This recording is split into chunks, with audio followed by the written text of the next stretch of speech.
Hello, good morning students. आज मैं semester 5 का क्लास ले रहा हूँ डीएससी 2 का। डीएससी 2 में जैसा कि आप लोग जानते हैं मेरे बच्चों कि हम लोगों को डीएससी 2 में पढ़ना है पॉपुलेशन एंड सोसाइटी। तो सबसे पहले हम लोग पॉपुलेशन यानी जनसंख्या के बारे में जानेंगे कि जनसंख्या क्या होती है। ठीक है। और जैसा कि आप लोग जानते हैं कि हमारे देश में जनसंख्या जो इतनी तीव्र से बढ़ती जा रही है, जिसके कारण हमें अनेक समस्याएं उत्पन्न होती दिखाई देती है। ठीक है। तो इसमें मेन हमको पॉपुलेशन के बारे में पढ़ना है। ठीक है, डीएससी 2 में। तो पॉपुलेशन से रिलेटेड जितनी भी सारी चीज़ें हैं, जैसे जनसंख्या पर नियंत्रण हम लोग कैसे कर सकते हैं, जनसंख्या पर कैसे कंट्रोल में ला सकते हैं, इन सारी चीज़ों पर देखेंगे आज हम लोग। ठीक है। तो सबसे पहले हम लोग जानते हैं कि जनसंख्या विस्फोट क्या है, इसके बारे में जानेंगे। ठीक है। यदि आप लोग कॉपी किताब होगा तो आप लोग कॉपी किताब लेकर के बैठेंगे और कुछ नोट्स हम देंगे, उसमें कुछ इंपॉर्टेंट्स नोट्स होगा, कुछ पॉइंट्स होंगे। वो पॉइंट्स को आप लोग ज़रूर नोट करते जाएंगे ताकि आपको आगे काम देगा इसका। ठीक है। तो चलिए सबसे पहले हम लोग टाइम को बिना वेस्ट किए हुए आते हैं, जनसंख्या विस्फोट क्या है इसके बारे में जानते हैं। ठीक है। जनसंख्या में भारी वृद्धि को जनसंख्या विस्फोट कहा जाता है।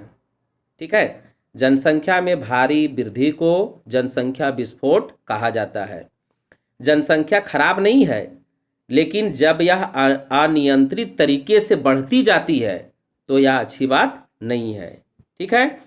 हर दिन हजारों बच्चे जन्म लेते हैं और मृत्यु दर में विकास के कारण जनसंख्या में भारी वृद्धि हो रही है।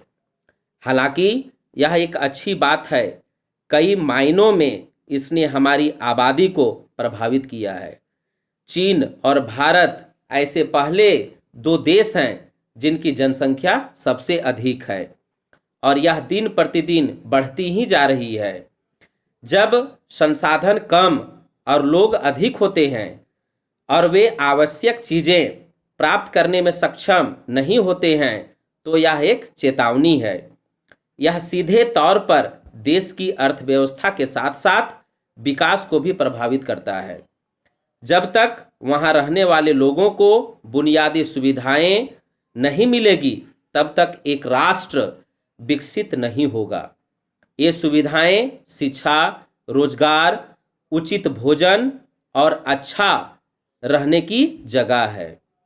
जनसंख्या विस्फोट इन सभी कारकों को सीधे तौर पर प्रभावित कर रहा है। बच्चों, अब हम लोग जानेंगे कि जनसंख्या विस्फोट को कैसे नियंत्रित हम लोग करेंगे, कैसे नियंत्रित किया जाता है जनसंख्या विस्फोट को।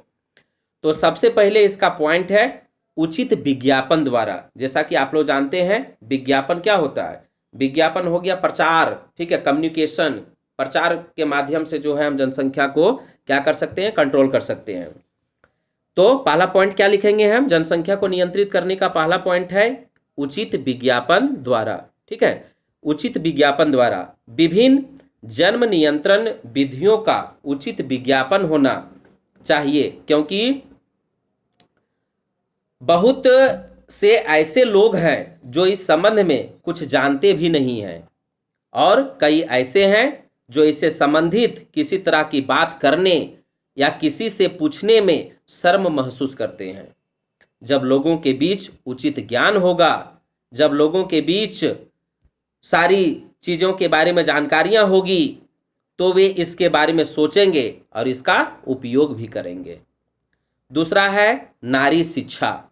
नारी शिक्षा के द्वारा भी हम लोग जनसंख्या को क्या कर सकते हैं, कंट्रोल कर सकते हैं। जैसा कि आप लोग जानते हैं कि भारत में जो है स्त्रियों को अभी भी इस मॉडर्न युग में भी लोग सब जो है, जैसे खासकर गाँव में, गाँव का मैं बात कर रहा हूँ, गाँव में जो है माता पिता जो है वह बेटियों को पढ़ाना नहीं चाह रहे हैं कि हम बेटी को क्या करेंगे पढ़ा करके। वह एक बोझ समझते हैं अपनी बेटी को कि बेटी तो जो होती है वह दूसरे के घर तो उसको जाना है, तो हम पढ़ा लिखा करके क्या करेंगे। जो पढ़े लिखे लोग नहीं होते उनको मानना है।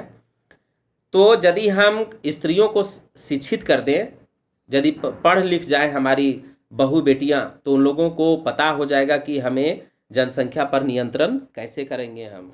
ठीक है। और जनसंख्या वृद्धि होने का क्या क्या कारण होता है, क्या क्या हमें परेशानियां होती है। तो नारी शिक्षा भी बच्चों इसमें से एक बहुत इम्पोर्टेंस रखता है पॉइंट।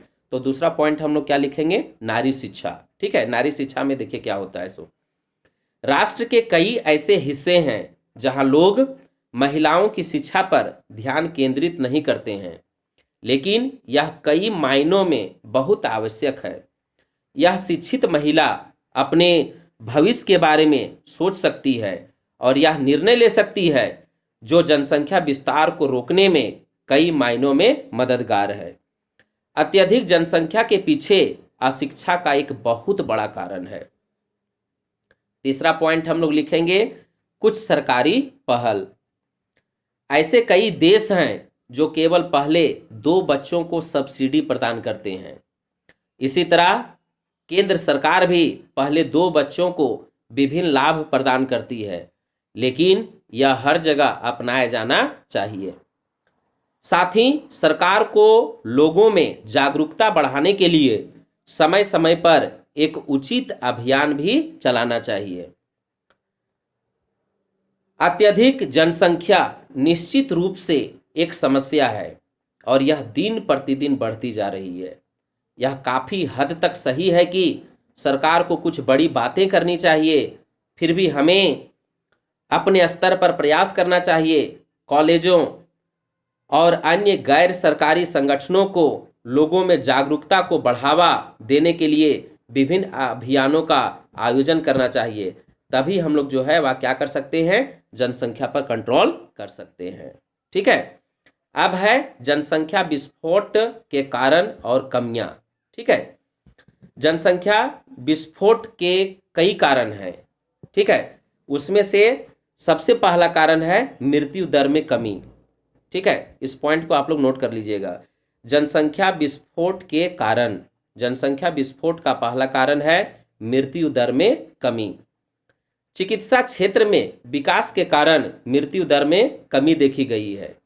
हालांकि यह कई मायनों में अच्छा है, लेकिन जनसंख्या विस्फोट के पीछे एक बड़ा कारण भी है। दूसरे शब्दों में हम कहते हैं कि मृत्यु दर जितनी कम होगी, जनसंख्या उतनी बढ़ती जाएगी। दूसरा पॉइंट क्या है, निरक्षरता। लोगों की जो है निरक्षर होना, यह भी एक बहुत बड़ा कारण है, जिसको हम लोग अशिक्षा भी बोल सकते हैं।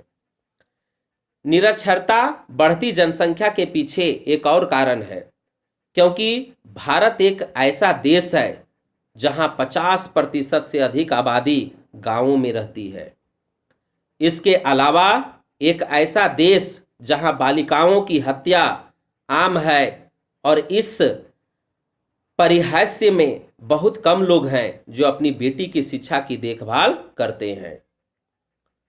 जहां बालिकाओं की हत्या आम है और इस परिहास्य में बहुत कम लोग हैं जो कि अपनी बेटी का जो है शिक्षा पर ध्यान देते हैं।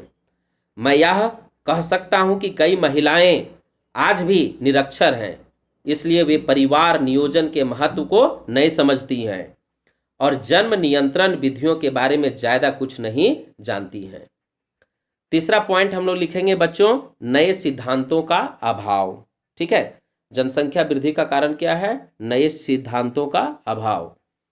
ऐसे कई देश हैं जहां बच्चों के लिए नियम और कानून हैं, जैसे कि लोगों के 1 या 2 से अधिक बच्चे नहीं हो सकते। भारत में ऐसा कुछ नहीं है, जिसके परिणाम स्वरूप लोग स्वतंत्र हैं और उनके कई बच्चे हैं। नेक्स्ट पॉइंट है कुछ सांस्कृतिक पदानुक्रम। अगला पॉइंट क्या है, कुछ सांस्कृतिक पदानुक्रम। कभी कभी परिवारों में 5 बच्चे भी होते हैं, क्योंकि हर किसी को एक लड़के की जरूरत होती है। ऐसे में वे हर साल एक बच्चा पैदा करते रहते हैं जब तक कि वह लड़का ना हो। बालिकाओं की हत्या के पीछे यह भी एक बड़ा कारण है। पितृसत्तात्मक समाज ने लड़कों को श्रेष्ठ बनाया है, हालांकि लड़कों के बारे में कुछ खास नहीं है। आज भी कई क्षेत्रों में सांस्कृतिक विश्वास अभी भी जीवित है और यह भी हमारे देश में जनसंख्या विस्फोट के प्रमुख कारण में से एक है। ठीक है, अब आगे हम लोग आते हैं बच्चों जनसंख्या विस्फोट की कमियां। ठीक है, जनसंख्या विस्फोट की क्या क्या कमियां हैं। किसी भी चीज की अधिकता हानिकारक होती है, या तो यह विटामिन और मिनरल्स हो या फिर आबादी। वे समाज में कुछ ऐसा असंतुलन पैदा करते हैं जो कई मायनों में सही नहीं होता है। इसका पहला कारण है जनसंख्या विस्फोट की कमियां का गरीबी।